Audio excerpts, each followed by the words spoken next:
뉴스에 시작합니다. 저는 동정민입니다. 무려 3년 2개월 만에 조국 전 장관에 대한 1심 선고가 나왔습니다. 나라를 뒤흔든 조국 사태의 사법적 1차 결론이 나온 거죠. 검찰이 적용한 혐의가요, 이렇게나 많았습니다. 12개의 혐의, 딸 입시 비리, 아들 입시 비리, 사모펀드 비리, 대통령 민정수석 당시 감찰 무마 혐의까지 하나씩 살펴볼 텐데요. 오늘 재판부는 조 전 장관에게 징역 2년 실형을 선고하면서 죄질이 불량하다고 꾸짖었습니다. 부인이 구속돼 있는 점이 감안돼 당장 구속은 면했지만 대법원까지 유지될 경우 2년 실형을 살아야 합니다. 하지만 조국 전 장관 오늘도 사과는 없었습니다. 첫 소식 박자은 기자입니다. 조국 전 법무부 장관이 굳은 표정으로 법원 건물로 들어섭니다. 재판 3년 만에 선고 앞두고 계신데요. 혹시 심경 한 말씀 부탁드리겠습니다. 1심 재판부는 12가지 혐의 중 자녀 입시 비리, 딸의 부산대 장학금 수수, 유재수 전 부산시 경제부시장 감찰 무마 등 7가지 혐의를 유죄로 보고 징역 2년의 실형을 선고했습니다. 다만 증거인멸과 도주 우려가 없다는 이유로 법정 구속을 시키진 않았습니다. 아들의 허위 인턴 증명서 등을 국내 대학원에 제출해 대학 업무를 방해한 혐의도 유죄로 판단됐습니다. 딸 조민 씨의 서울대 의학전문대학원 지원에 서울대 공익인권법센터 인턴 확인서와 동양대 봉사상 표창장 등 위조 스펙을 제출한 혐의도 유죄 판결을 받았습니다. 딸 입시 비리로 징역 4년의 확정 판결을 받고 복역 중인 정경심 전 동양대 교수도 아들 입시 비리와 관련해 징역 1년을 추가로 선고받았습니다. 재판부는 대학 교수인 조 전 장관이 수년간 범행을 반복해 동기와 죄질이 불량하고 입시 제도의 공정성에 대한 사회적 신뢰를 심각하게 훼손해 책임이 무겁다고 지적했습니다. 조 전 장관에 대한 사법부의 1심 판단은 검찰이 지난 2019년 12월 조 전 장관을 재판에 넘긴 지 3년 2개월 만입니다. 조 전 장관은 항소 의지를 밝혔습니다. 1심 재판 판결에 대해서 겸허히 받아들이고 남은 유죄가 난 부분에 대해서는 보다 성실하고 진솔하게 2심에 항소하여 무죄를 다투겠습니다. 또 사모펀드 의혹에 대해선 정경심 전 교수도 무죄를 받았다며 검찰의 기소가 무리했다는 취지로 비판했습니다. 채널A 뉴스 박자은입니다. 오늘 판결 하나씩 따져보겠습니다. 아들 입시 비리 혐의는 조국 부부 모두가 유죄를 선고받았습니다. 기억나십니까? 아들이 미국 조지 워싱턴대 다닐 때 이런 문자를 주고받으며 부모가 대신 시험을 쳐준 혐의요.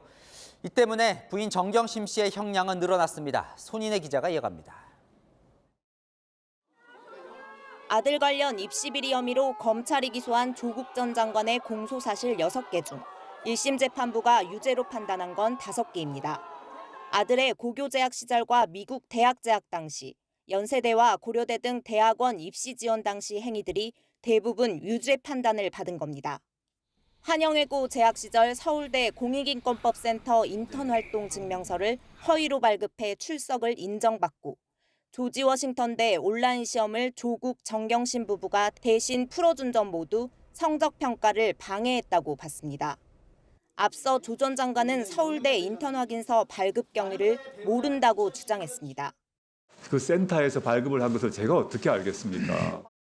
최강욱 더불어민주당 의원의 변호사 사무실에서 발급받은 허위 인턴 확인서로 고려대, 연세대 대학원에 지원한 것도 재판부는 부정 지원이라고 판단했습니다. 이 확인서 발급과 관련한 업무 방해 혐의로 최 의원은 2심 재판에서 징역 8개월을 선고받았습니다. 최 의원 명의의 다른 인턴 확인서를 위조해 충북대 법학전문대학원에 지원한 부분은 정경심 전 교수만 유죄가 선고됐습니다. 아들 관련 입시 비리 혐의가 확정되면 아들의 연세대 대학원 입학 취소가 결정될 가능성도 있습니다. 오늘 연세대 관계자는 재판 결과가 확정되면 입학 전형 공정위원회에서 조 전 장관 아들의 입학 취소 관련 논의를 시작할 것이라고 밝혔습니다. 채널A 뉴스 손인혜입니다. 다음 딸 입시 비리와 관련해 이 부인 정경심 씨는 이미 대법원에서 유죄 판결을 받았죠. 조국 전 장관도 오늘 결론이 났는데요. 딸 조민 씨가 부산대 의전원에서 장학금을 받은 건 뇌물이라는 혐의와 관련해서도 결과가 나왔습니다. 그 내용은 우현기 기자가 전합니다. 조국 전 장관의 딸 조민 씨는 부산대 의학전문대학원 재학 시절 세 차례에 걸쳐 모두 600만 원의 장학금을 받았습니다.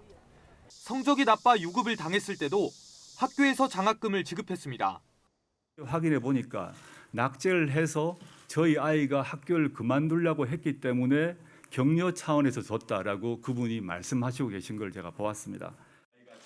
검찰은 조 씨가 장학금을 받은 건 노환중 전 부산의료원장이 고위직 진출 등을 염두해 조 전 장관에게 준 뇌물이라며 두 사람을 재판에 넘겼습니다. 1심 재판부는 뇌물 혐의에 대해선 무죄라고 판단했습니다. 노 전 원장이 조 전 장관과 우호적인 관계를 유지하기 위해 장학금을 제공한 것일 뿐 민정수석 직무와 관련한 대가성은 없다고 본 겁니다. 하지만 1심 재판부는 두 사람이 부정청탁금지법, 이른바 김영란법을 위반했다고 유죄 판결을 내렸습니다. 공직자 등이 직무 연관성이나 대가성이 입증되지 않아도 1회에 100만 원, 연간 300만 원 이상의 금품을 수수하면 형사처벌을 받습니다.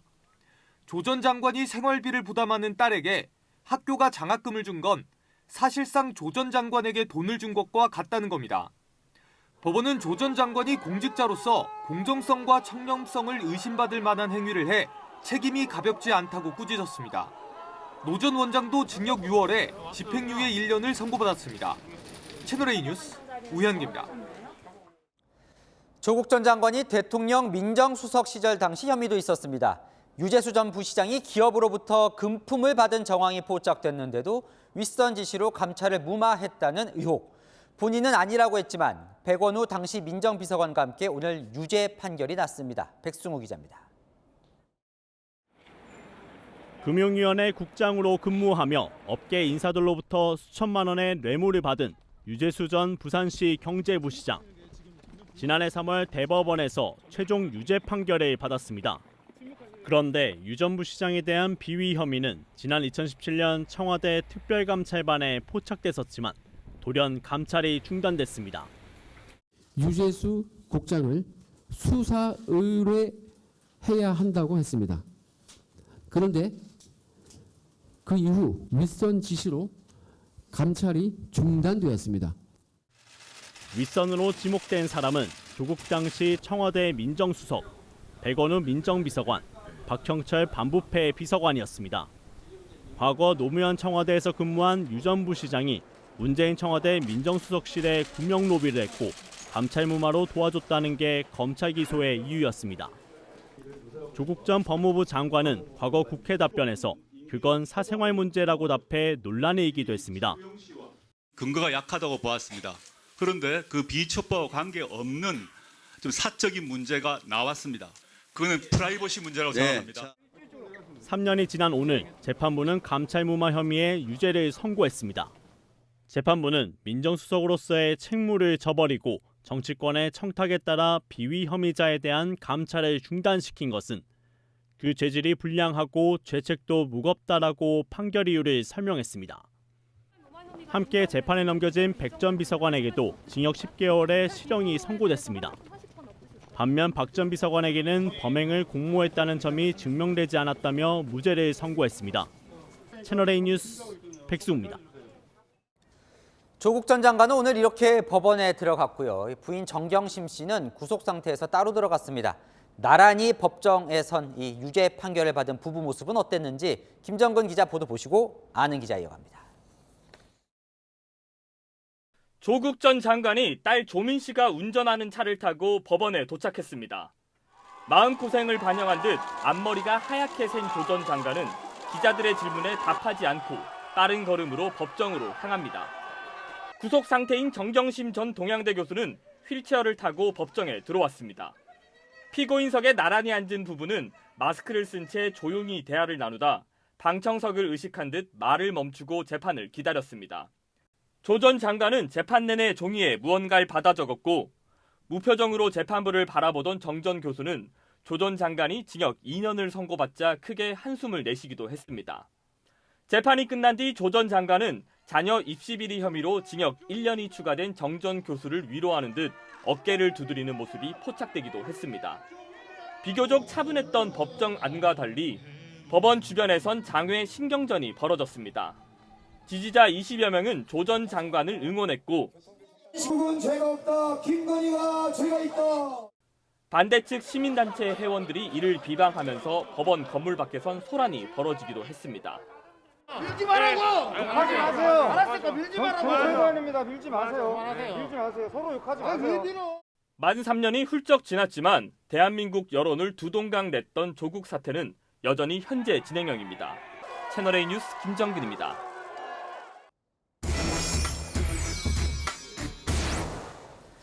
아는 기자 아자 시작합니다. 법조팀 박건영 기자 나왔습니다. 박 기자, 징역 2년 실형이 선고가 됐어요. 집행유예도 아닌데 또 구속은 면했습니다. 시청자분께서도 그 이유가 뭔지 좀 궁금해하십니다. 네, 이 재판부가 몇 가지 이유를 들긴 했습니다. 우선 정경심 교수, 배우자인 정경심 전 교수가 수감 중인 상황을 고려했다 이렇게 밝혔고요. 또 조국 전 장관이 증거 인멸을 하거나 도주할 우려가 없다고 봤습니다. 1심 재판에서 실형이 선고됐다고 바로 수감되는 건 아닙니다. 피고인, 그러니까 이 경우엔 조 전 장관이겠죠. 방어권을 보장하기 위해서 되도록 증거인멸이나 도주 우려가 있을 때만 구속한다. 이게 바로 법원의 원칙입니다. 법원이 배우자의 수감 중인 상황을 또 고려를 했다고 이야기를 하는데 이 부인 정경심 씨는 형이 늘어날 수도 있는 거예요? 네, 오늘은 1심만 나온 거기 때문에 아직 형이 확정된 건 아니고요. 지난해 1월에 이미 딸 입시 비리 등 혐의로 대법원에서 징역 4년이 확정돼서 현재 수감 중이었거든요.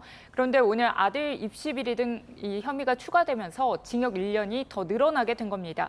원래 정 전 교수 형기가 오늘 2024년 6월에 끝나게 돼 있었는데 도중에 허리 디스크 치료를 받으러 2달간 형 집행 정지가 되기도 했었고요. 여기에 오늘 추가된 1년까지 더하게 되면 2025년 8월 정도까지 복역을 할 수 있다, 이런 전망도 나옵니다. 네, 오늘 조국 전 장관 재판이 뜨거운 관심을 받은 이유들이 있어요. 본인과 관련해서는 첫 번째로 지금 재판 결과가 나온 거예요. 맞습니다. 이 2019년 12월에 조국 전 장관이 처음으로 기소가 됐는데요. 그때부터 3년 2개월간 진행된 1심 재판이 일단락된 겁니다. 2019년 8월에 조 전 장관이 장관으로 임명이 됐는데 사모펀드랑 자녀 입시 비리 이런 각종 의혹들이 불거졌고요. 청와대 민정수석 재직 당시에 유재수 전 부시장 감찰 무마 혐의로도 추가 기소까지 되면서 무려 12개 혐의로 오늘 재판을 받게 된 겁니다. 자, 그중에서 이 아들 입시 비리 혐의 관련해서는 조국 부부가 모두 오늘 첫 재판 결과를 받아든 거죠? 네, 맞습니다. 딸에 대한 혐의는 이전에 정경심 전 교수 때 나오긴 했었는데 아들에 대한 거는 처음 나온 거거든요. 자세히 보면요, 이 아들이 미국 조지 워싱턴대에 다닐 때 조국 부부가 온라인 시험을 대신 풀어줬다. 이게 대학의 성적 평가 업무를 방해했다. 이게 유죄로 인정된 겁니다. 시험이 1시에 시작된다고 하니 조 전 장관과 정 전 교수가 위아래로 문제를 나눠 풀기로 하는 가족 간 SNS 대화가 공개되기도 했었죠. 또 아들이 한영외고에 다닐 때 허위 스펙을 내고 생활기록부에도 출결 사항을 허위로 기재한 게 인정이 됐고요. 아들이 졸업 후에 한국에 와서 또 국내 대학원들을 지원하게 되는데 부모가 조작된 스펙으로 부정 지원을 했다는 게 재판부 판단입니다. 자, 딸 입시 비리와 관련해서는 부인 정경심 씨는 7대 허위 스펙이 모두 유죄로 인정이 된 바 있어요. 조국 전 장관도 거기에 지금 공범으로 걸려 있었던 거예요? 네, 맞습니다. 그 공범이었던 스펙 7개 중에 3개가 유죄가 됐는데요. 살펴보면요. 서울대 공익인권법센터 인턴십 확인서, 또 공주대 체험활동 확인서, 동양대 표창장, 이렇게 조민 씨가 서울대 의전원에 지원할 때 냈던 서류가 문제가 됐습니다. 청와대 민정수석 시절에 이런 혐의, 감찰 무마 혐의, 이건 재판부가 강도 높게 꾸짖었던데요. 네, 이전의 혐의들이 교수 때 일이라면 이건 민정수석 때 혐의랑 관련이 된 건데요. 유재수 전 부시장 이 감찰을 무마시켰다는 혐의가 인정된 겁니다. 유재수 전 부시장 관련 각종 비리 제보에도 특별감찰반의 감찰이 중단됐다는 건데요. 구명 청탁을 받아서 이 상세인 조 전 장관에게 전달했던 백원우 전 민정비서관도 유죄 판결받고 징역 10개월 실형이 선고됐습니다. 자, 참요. 이게 그 딸 조민 씨는 지금 이제 학위가 취소되면서 사실상 고졸 상태잖아요. 그럼 연세대 대학원 졸인 아들도 또 최종 학력이 바뀔 수 있는 겁니까? 사실 이 미국 조지 워싱턴대 학사 학위에는 큰 영향은 없을 것 같고요. 다만 이 연세대 석사 학위에 좀 영향이 있을 수도 있을 것 같습니다. 당시 지원할 때 최강욱 더불어민주당 의원이 발급해줬던 로펌 인턴 증명서가 허위로 드러났는데요. 다만 연세대는 대법원 확정 판결까지 보고 입학 취소 논의에 들어갈 계획입니다. 자, 그동안 다 아니라고 했던 조국 전 장관 오늘 유죄 결과가 났는데도 끝내 오늘 사과도 없었죠? 네, 오늘 사과는 없었습니다. 선고 직후에 법정을 나서면서 무죄를 몇 개나 받았는지 오히려 강조했습니다. 1심 재판 선고를 통해서 뇌물, 공직자윤리법 위반, 증거인멸 등 9개 정도의 무죄 판결을 받았습니다. 항소하여 더욱더 성실하게 다툴 것입니다.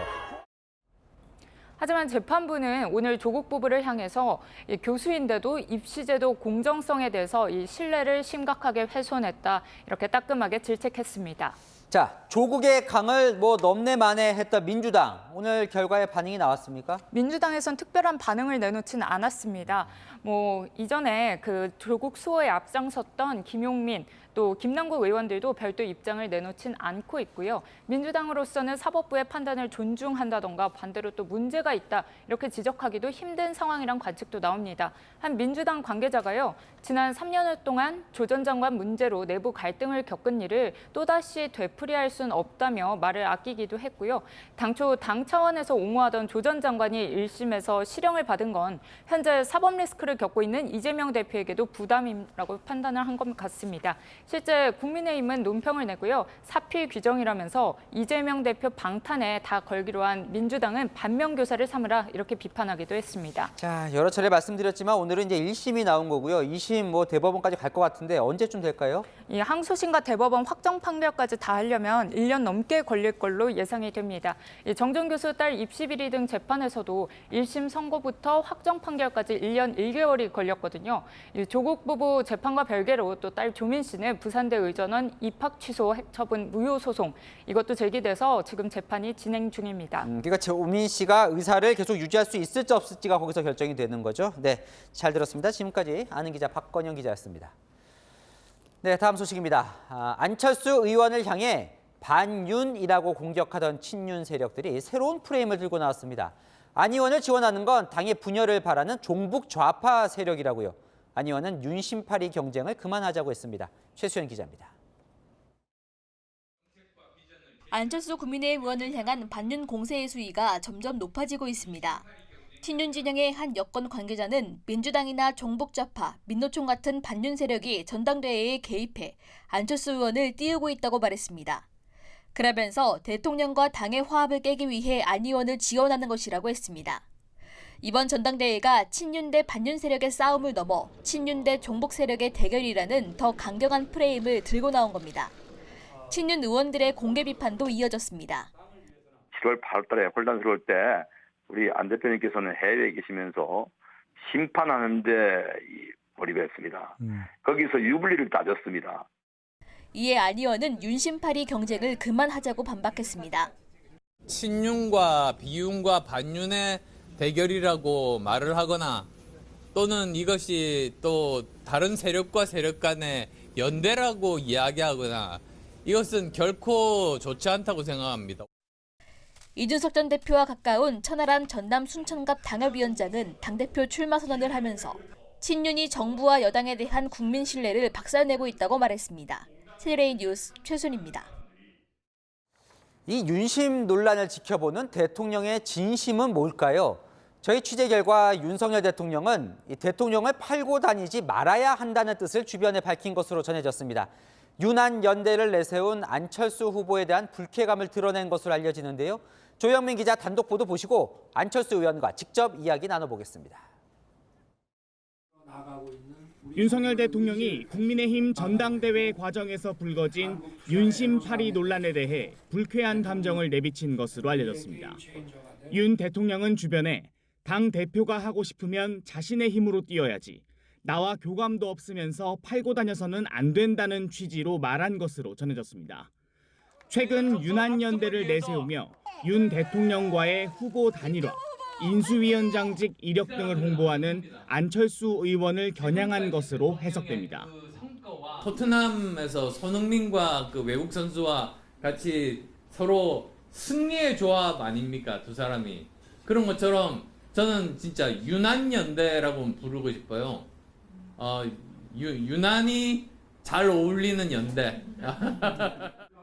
윤 대통령은 측근들에게 대통령 취임 이후 어려운 상황일 때 안 의원이 도와주지는 않고 비판했던 일화도 언급한 것으로 전해집니다. 안 의원이 이태원 참사와 관련해 이상민 행정안전부 장관의 자진 사퇴를 앞장서 촉구한 일 등이 꼽힙니다. 대통령실 고위 관계자도 안 의원은 윤 대통령과 소통하는 사이가 아니라며 따로 만난 적도 없는 걸로 안다고 말했습니다. 윤 대통령은 안철수 의원 선대본부장인 김영우 전 국민통합위원에 대해서도 대통령 직속기구위원이 전당대회 전면에 나서서 갈등을 야기시켰다며 해촉 이유를 설명한 것으로 전해졌습니다. 채널A 뉴스 조영민입니다. 네, 어제 김기현 의원에 이어 오늘은 국민의힘 안철수 의원 나와 있습니다. 어서 오십시오. 네, 안녕하세요. 반갑습니다. 자, 화면을 보면서 하나 말씀드릴게요. 어제 후보 등록 마치고 정견 발표 때 이 손가락에 적은 글씨가 화제가 됐는데요. 윤힘이라고 쓰여 있어요. 윤힘 왜 쓰셨습니까? 사실은 뭐 세 가지 이렇게 제 머릿속에는 있지만 네. 한 번 더 그 각인하는 그런 의미로 적었습니다. 네. 윤힘이라고 이야기했던 것은 지금까지 너무 윤심을 팔지 않습니까? 네. 근데 저는 그건 굉장히 나쁜 거라고 생각합니다. 네. 대통령께서 열심히 노력하셔가지고 여러 가지 화물연대건을 포함해서 지지율을 40%까지 올리셨습니다. 네. 그러면 당에서 할 일은 마땅히 또 다른 어젠다로 당의 그 지지율을 올려서 합해서 50%를 넘어서 내년 총선에서 이겨야죠. 네. 근데 그게 아니라 자기는 아무 일도 하지 않으면서 윤 대통령께서 그 고생해서 올린 40% 네. 그냥 팔아먹겠다는 거 아닙니까? 네. 그래서 저는 윤심을 파는 후보가 아니라 네. 윤힘을 보태는 후보가 되겠다 그렇게 말씀드린 거죠. 네, 그런데 저희가 좀 취재를 해보면 대통령이 이 윤심 파는 후보가 있다 이렇게 이제 주변에 불쾌감을 좀 표했는데 그게 오히려 안철수 의원을 뜻하는 거다 이런 해석이 나왔는데요. 어떻게 보십니까? 저는 대통령께서 만약에 네. 직접 말씀하셨으면 모르겠는데 네. 주위에서 이렇다 저렇다 저는 절대로 믿지 않습니다. 오히려 사실 제가 대통령과 함께 후보 단일화를 했지 않습니까? 네. 제가 우리의 그 110대 국정과제를 설계한 인수위원장 아닙니까? 네. 근데 제가 흔들리고 저를 못 믿는다면 이 정부 존립 근거 자체가 흔들리는 거죠. 네. 그거 굉장히 위험하고 그런 스텝이 있다면 저는 대통령께서 잘라야 된다고 생각합니다. 네. 그러니까 대통령이 직접 그런 얘기를 했을 리가 없다라고 지금 계속 얘기를 하시는 거예요. 그죠? 저는 그렇습니다. 네. 그러면 김기현 의원은 어제 이 자리에서 이렇게 비판을 좀 했어요. 대통령과 독대도 한번 못 해놓고 윤심이라고 하는 건 너무하지 않느냐. 독대를 못 하셨습니까 아직? 아니, 제가 네. 생각해 보십시오. 저는 인수위원장이었습니다. 네. 매일 독대를 했습니다. 네. 저만큼 독대 많이 한 사람은 아마 김기현 대표에 비하면 거의 뭐 10배, 20배 정도 했을 겁니다. 네. 그리고 또 바이든 대통령이 왔을 때 저는 헤드 테이블에 앉았습니다. 네. 지금 그 당시에 김기현 대표는 어디에 앉았는지도 모르겠는데요. 네. 직접 대통령께서 일어나셔가지고 바이든 대통령한테 저 사람이 이번에 1등 공신이라고 소개까지 시켜주셨습니다. 네. 근데 무슨 뭐 독대를 못했다 그런 이야기를 합니까? 자, 장제원 의원이 임명직을 맡지 않겠다고 밝혔습니다. 그동안 안 의원 캠프에서는 김기현 의원을 찍으면 장제원이 된다 이런 말도 했었는데 이제 그런 우려는 그럼 사라졌다고 보십니까? 글쎄요. 저는 아직 사라지지 않았다고 생각합니다. 네. 왜냐하면 아무리 직을 맡지 않더라도 또 네. 뒤에서 조정할 수도 있지 않습니까? 네. 그래서 그런 그 여러 가지 국민 내 불안감을 해소시켜 줄 수 있는 그런 정말 방책이 있다면 네. 그거까지도 내놓아야지만 된다. 저는 그렇게 생각하고 있죠. 네, 자 친윤 세력들은 이번 선거를 친윤 대 반윤으로 해서 이제 안 의원님을 이제 반윤으로 이제 하는 구도를 짠 것 같아요. 동의하십니까? 아니면 어떤 프레임이라고 생각하십니까? 아니 제가 반윤이면 그러면은 제가 왜 어떻게 대통령과 함께 네. 같이 정부를 구성하고 그리고 또 110대 국정과제를 만들었겠습니까? 네. 제가 반윤이라고 한다는 말은 이 정부의 존재 가치를 부정하는 이야기입니다. 네. 저는 그것보다도 오히려 이번 선거에서 정말로 중요한 것은 친윤이냐 비윤이냐 반윤이냐도 아니고 네. 또 어느 누구가 연대를 한다 이것도 아닙니다. 네. 내년 우리 총선에서 누가 일당을 만들 수 있을 것인가 네. 저는 거기에 집중해야지만 된다고 생각합니다. 네. 거기에 우리나라의 명운이 달려있다. 저는 그렇게 본질로 돌아갔으면 좋겠습니다. 자 어쨌든 아직 이제 시간이 좀 남긴 했지만 초반에 지지율이 좀 상승된 건 맞는 것 같습니다. 어떤 점에서 좀 이게 지지율이 그래도 좀 오른다고 보세요?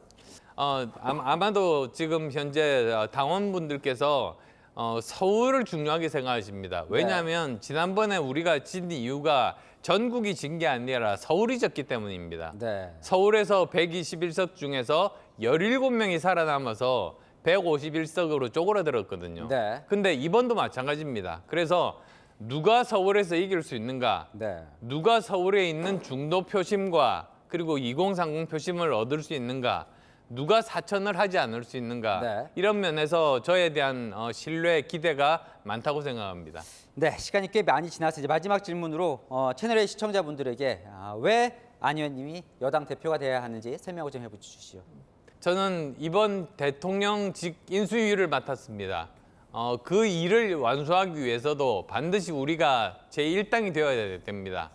그러기 위해서는 정말로 중요한 것이 내년에 수도권에서 이겨야 하고 그다음에 우리의 중도 표심 그리고 또 2030 표심을 모으는 것이 필요합니다. 일명 사천이라고 이야기하는 공천 파동이 없어야 됩니다. 근데 아시다시피 저는 계파가 없는 사람입니다.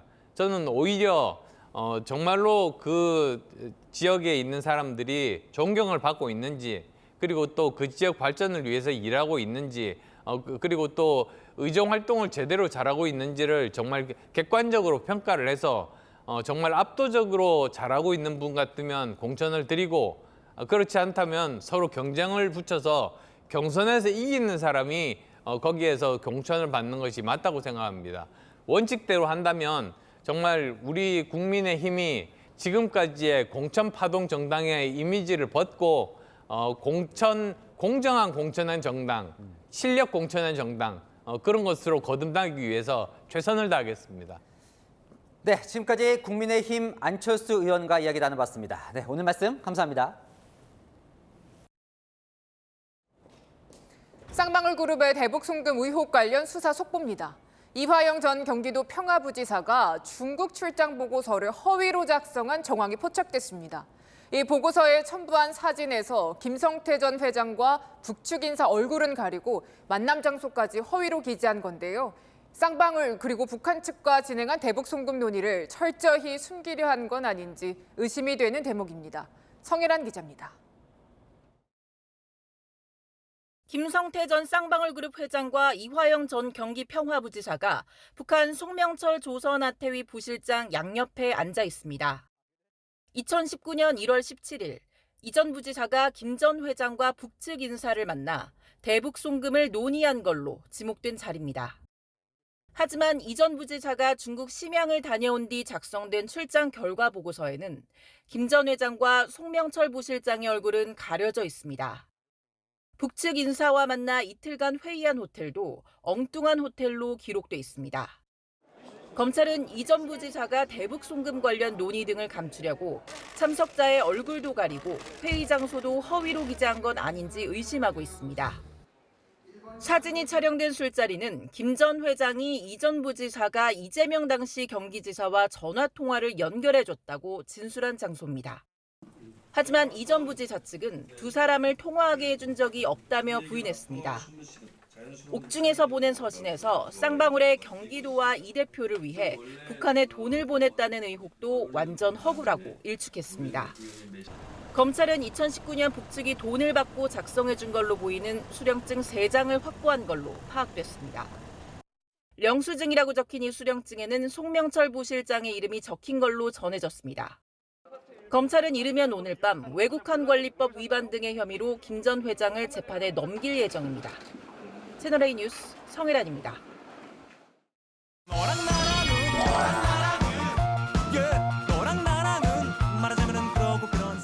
네, 야랑야랑 정치부 김민지 기자와 함께합니다. 첫 번째 주제 보겠습니다. 사익대 절차 누가 또 싸웁니까? 네, 국민의힘 당권 주자인 김기현, 안철수 의원인데요. 안 의원이 국민의힘에 제출한 2,500만 원 이자 청구서를 두고서요. 사익을 위해서 아니냐, 아니다, 절차상 필요한 거다. 이렇게 맞서는 겁니다. 무슨 이야기인지 좀 따져보죠. 2,500만 원 이자가 뭘 말하는 거예요? 네, 시기별로 한번 짚어볼게요. 총선 직전이었던 2020년 3월쯤에 안철수 당시 국민의당 대표는 개인 돈 8억 1천여만 원을 국민의당에 빌려줍니다. 총선을 치르기에는 국민의당이 재정적으로 참 어려웠기 때문인데요. 국민의당이 안 대표에게 그러니까 돈을 빌린 거죠. 이후 2022년 4월 국민의힘이 국민의당과 합당을 하면서 국민의당의 부채까지 승계하기로 했습니다.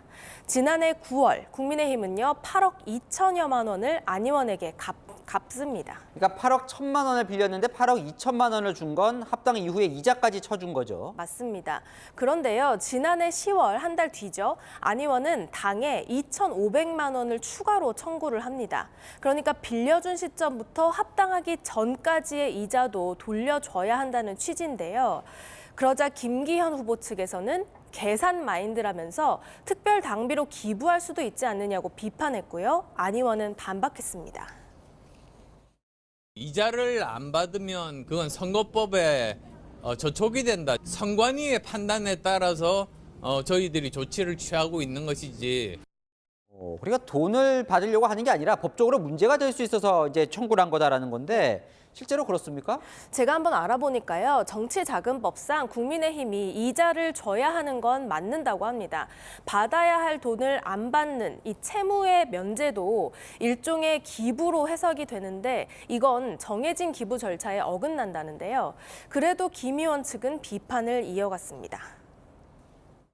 법적인 문제로 이자를 받아야 한다 하더라도 다른 방식으로 이 금전 문제를 해결하려는 정무적 고려가 없었다는 점에서 당원들의 마음은 상당히 아쉬울 수밖에 없을 것입니다. 네, 다음 주제 넘어가 보겠습니다. 내일 민주당이 이제 장외 투쟁에 나섭니다. 네, 이른바 김건희 특검과 이상민 장관 탄핵을 요구하면서 여론전에 나서는 건데요. 총동원령까지 내렸는데 당 내부에서는요, 의견이 분분합니다. 주말에 이런 게 있을 거니까 많이들 참석해 주십시오 라고 그냥 통보를 받았습니다. 국민들 보시기에는 민주당 전체가 똘똘 뭉쳐서 또 방탄하는 거 아니냐. 광화문에 사람 많이 모으고요. 정권과 강력한 각을 세우는 건 황교안 자유한국당 대표가 제일 잘했습니다. 그렇게 해서 결과는 총선은 폭망이었죠. 민주당 원로들도 우려를 표했는데요. 오늘 채널A와의 통화에서 정대철 고문은 결국 이재명 대표 보호 투쟁인데 다들 말을 못하고 있다면서 신중했으면 좋겠다고 했고요. 문희상 전 국회의장은 투쟁을 한다고 거리로 나서는 건 민주주의의 정도가 아니라고 지적했습니다. 네, 당 내에서 꽤 이제 반발이 많은 것 같은데 당 지도부는 그래도 하겠다는 거죠? 네, 이재명 대표는요. 검찰 조사에는 혼자 나가겠다고 하면서도 이번 집회 참석은 적극 독려하고 있는데요. 당 지도부는 일회성 이벤트라고는 했지만 여당은요. 우스운 일이라고 비판했습니다. 일회성으로 일단 밖에 나가서 국민들하고 좀 공감하고 교감을 나누겠다는 의미이기 때문에 너무 과도하게 해석할 필요는 없다고 생각합니다.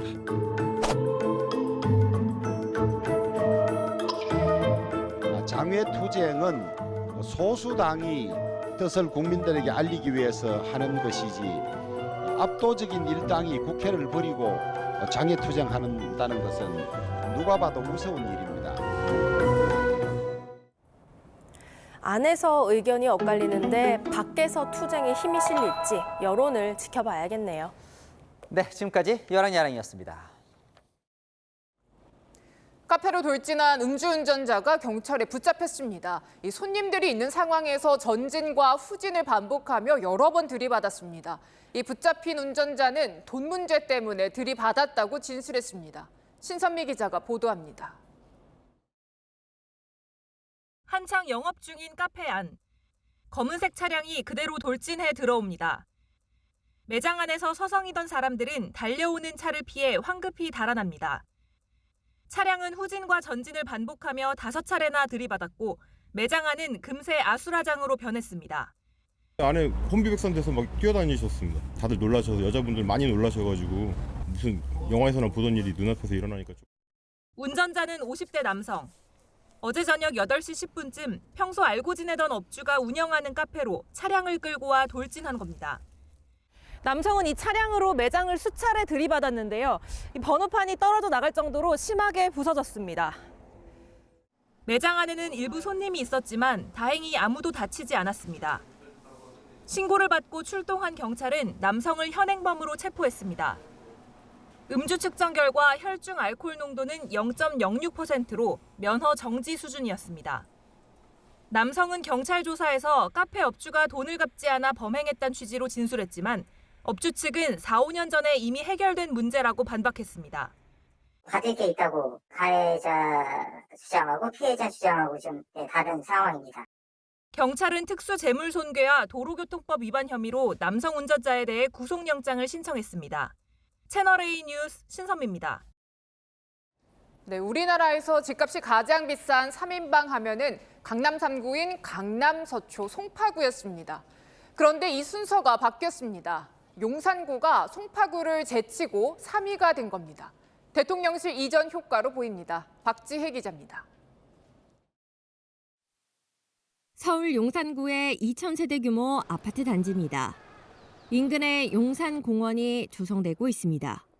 윤석열 대통령이 당선된 지난해 3월 이 아파트의 평당 매매 가격은 5,600만 원 정도였는데요.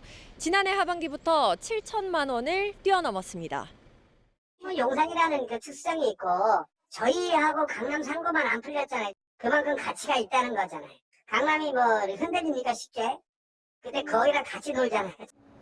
1월 서울에서 아파트 평당 매매 가격이 가장 높은 곳은 강남구와 서초구에 이어 용산구인 것으로 나타났습니다.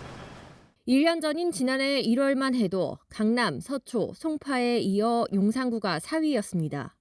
하지만 올 1월 강남구가 8,742만 원, 서초구가 8,570만 원으로 2위를 차지한 데 이어 용산구가 6,672만 원으로 송파구를 제치고 3위에 오른 겁니다. 대통령실 이전과 용산공원 조성에 이어 서울시의 용산국제업무지구 개발계획 발표 등 연이어 호재가 발표된 영향으로 해석됩니다. 용산 시대가 열렸기 때문에 오히려 고도 제한을 받을 가능성은 있는데 주변적 환경은 많이 개선될 걸로 보고 있는 기대 심리가 있거든요. 미래 가치가 있어서 다른 지역보다 가격이 높은 겁니다. 반면 송파구는 강남 3구 중 집값이 가장 먼저 내림세로 돌아섰고 하락폭도 컸습니다. 채널A 뉴스 박재입니다. 지금은 만 65세부터 지하철 무료로 탈 수 있죠. 이거를 70세로 조정해야 한다는 사회적 논의에 다시 불이 붙었습니다. 홍준표 대구시장에 이어 오세훈 서울시장도 노인 무임승차 제도 개편이 필요하다는 목소리를 내면서입니다. 김혜지 기자가 보도합니다.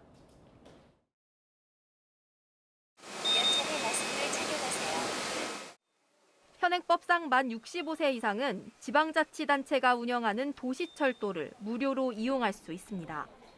국고 지원 없이 지자체가 손실을 떠안다 보니 재작년 서울 지하철 적자 중 약 30%는 무임승차에 따른 손실이었습니다. 결국 오세훈 서울시장이 문제를 제기하고 나섰습니다.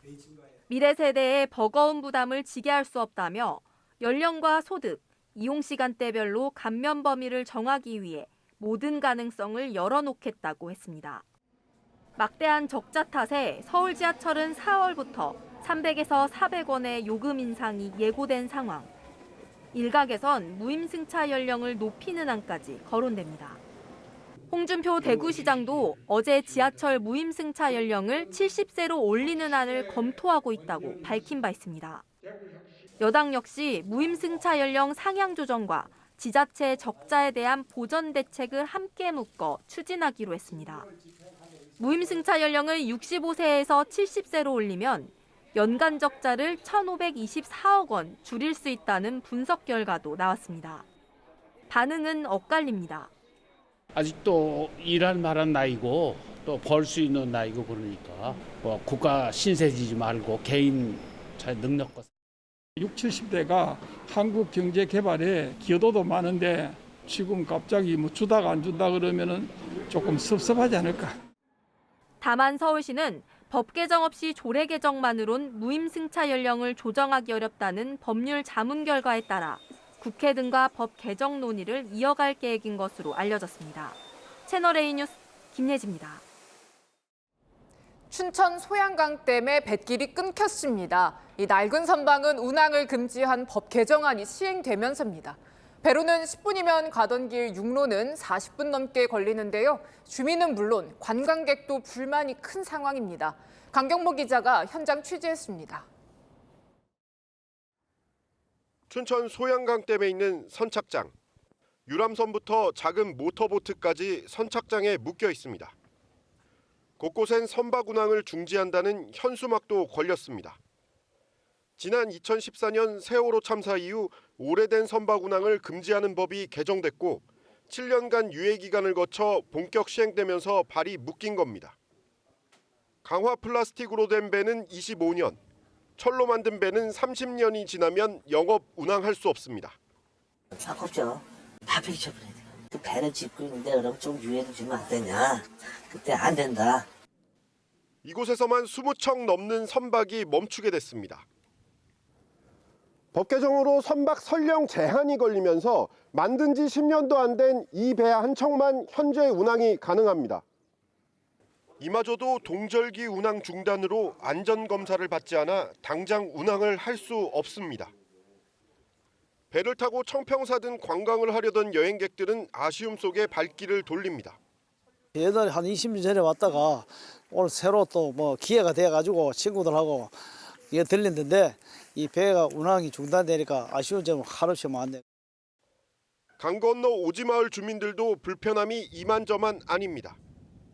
뱃길로 10분 걸리던 걸 최소 40분 넘게 차를 타고 나와야 합니다. 응급 상황이라도 터지면 어쩌나 걱정이 앞서는데 대체 선박은 4월이나 돼야 가능합니다. 마을버스도 다시 운행을 2월 달서부터 하잖아요. 신항 택시나 셔틀을 이용하셔도 되고. 7년에 걸친 개정 법률의 유예 기간 동안 춘천시도 선사도 손을 놓다 보니 피해는 고스란히 주민과 관광객들 몫이 됐습니다. 채널A 뉴스 강경모입니다. 미국 공군기지 상공에 이렇게 정찰 무인 풍선이 등장했습니다. 일종의 스파이처럼 중국에서 띄운 걸로 보이는데요. 발칵 뒤집힌 미국은 전투기를 띄웠고 격추까지 검토했습니다. 정다은 기자입니다. 하늘에 별처럼 보이는 물체가 떠 있습니다. That's the moon. Well, what the heck is that? 카메라에 담긴 모습을 크게 확대해 보니 둥근 풍선 아래 위성 패널 여러 개가 달려 있습니다.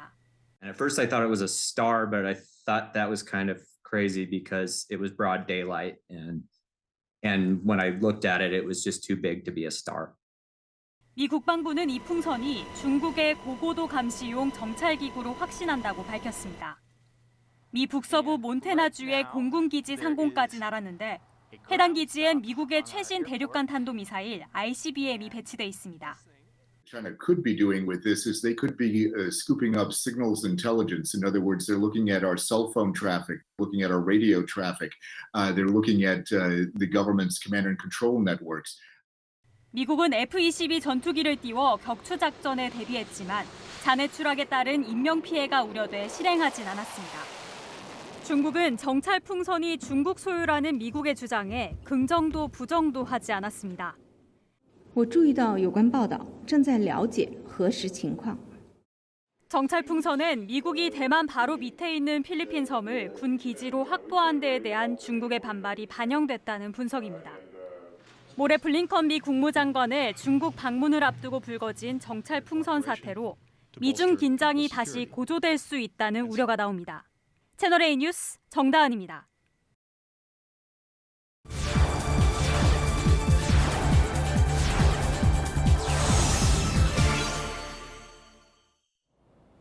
영장이 없이도 체포와 수색할 수 있고 이때 무력을 써도 면책 특권도 있는 게 미국 경찰이죠. 이런 제도를 개혁해야 한다는 목소리가 미국에서 빠르게 확산 중입니다. 경찰의 집단 폭행으로 흑인 청년이 숨지면서 백인도 흑인도 모두 공감하는 분위기입니다. 세계를 가다 워싱턴에서 이윤우 특파원입니다. 미국 백악관 건너편에 위치한 블랙 라이브스 매러 거리입니다. 3년 전 흑인 남성 조지 플로이드가 경찰의 과잉 진압으로 숨지자 흑인의 목숨도 소중하다며 사건 재발을 막자는 차원에서 마련된 건데요. 최근에 비슷한 사건이 또다시 발생해 그 취지가 무색해졌습니다. 29살 흑인 청년 니컬스의 목숨을 앗아간 건 경찰이 진압봉과 주먹, 그리고 발길질이었습니다.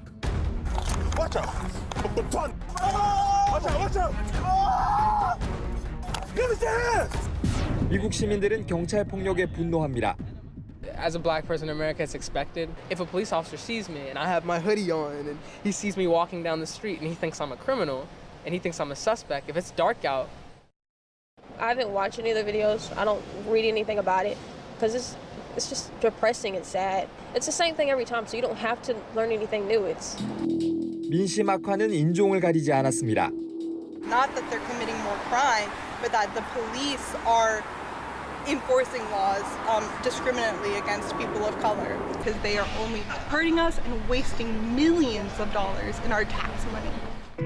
우리나라 경찰과 달리 미국 경찰은 영장 없이 체포와 수색을 할 수 있고 이때 무력을 써도 면책 특권을 인정받습니다.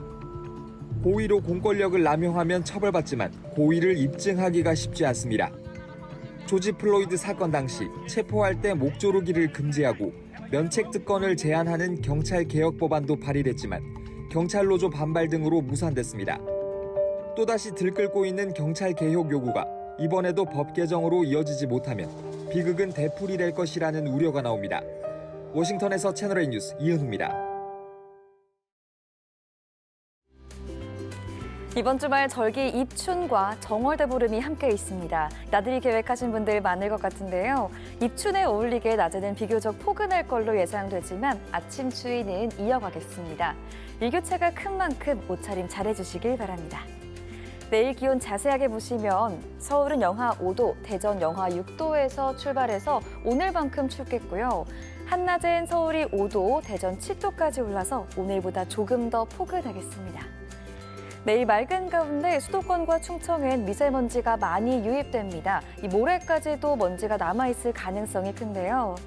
그래도 모레까지 구름 없이 맑아서 정월대보름 달맞이는 무난할 걸로 예상됩니다. 다음 주엔 남부와 영동에 비나 눈이 내리겠고요. 기온은 더 올라서 봄과 가까워지겠습니다. 날씨였습니다. 대한민국을 두동강냈던 조국 사태, 3년여 만에 1심 판결이 나왔습니다. 범행 동기와 죄질이 불량하다. 그리고 재판부는 이렇게 준엄하게 꾸짖었습니다. 공정성을 심각하게 훼손했다. 우리 사회의 공정을 화두로 끌어올린 사건입니다. 부모 찬스와 스펙 조작으로 다들 선망하는 대학에 들어갔으니까요. 이제 네 편, 내 편 가르는 건 끝내고 다 함께 이런 사회 만드는 데 힘 모으면 좋겠습니다. 마침표 찍겠습니다. 찬스 사회에서 공정 사회로 뉴스에 마칩니다. 감사합니다.